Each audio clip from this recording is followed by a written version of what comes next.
प्रयागराज में बुलडोजर से कोठी को मिट्टी में मिलाने की कार्रवाई जारी है। आज भी बाबा का बुलडोजर प्रयागराज में ही अतीक के करीबी के घर पर गरजा। अतीक के करीबी की कोठी को गिराया जा रहा है। आपको बता दें, प्रयागराज के करेली इलाके में मौजूद ये आलिशान कोठी जफर अहमद खान की बताई जाती है और जफर अहमद को अतीक अहमद का नजदीकी।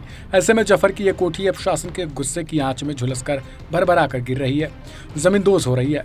बुधवार की सुबह जब पीडीए यानी प्रयागराज डेवलपमेंट अथॉरिटी का यह बुलडोजर इस कोठी को गिराने शहर के इन गलियों में पहुंचा तो कोठी की एक एक दीवारों को चकनाचूर होते हुए देखने के लिए तमाशा बीन लोगों की अच्छी खासी भीड़ जुड़ गई। प्रयागराज में बुलडोजर से कोठी को मिट्टी में मिलाने की कार्रवाई घंटों तक चलती रही और तकरीबन 200 वर्ग मीटर में बने इस इमारत को मलबे के ढेर में तब्दील कर दिया। बताया गया कि इस कोठी को बनाने के लिए मकान मालिक ने पीडीए से नक्शा नहीं पास करवाया था। पूरे सूबे को दहला देने वाले उमेश पाल हत्याकांड की वजह आखिर क्या थी? अब तक यूपी पुलिस बता रही है कि उमेश पाल तत्कालीन बसपा विधायक राजू पाल मर्डर केस का गवाह था, इसलिए उसकी हत्या कर दी गई।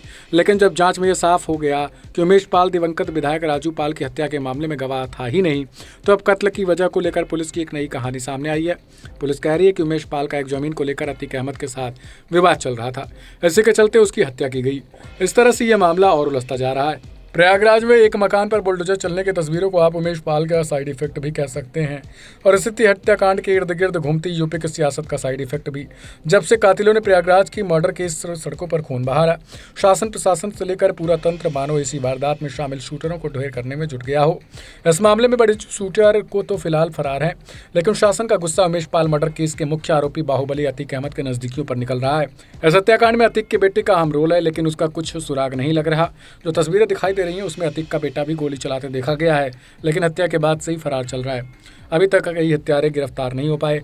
पुलिस टीम बनाकर गिरफ्तारी में जुटी है। ब्यूरो रिपोर्ट, तफ्तीश आज, पंचकुला।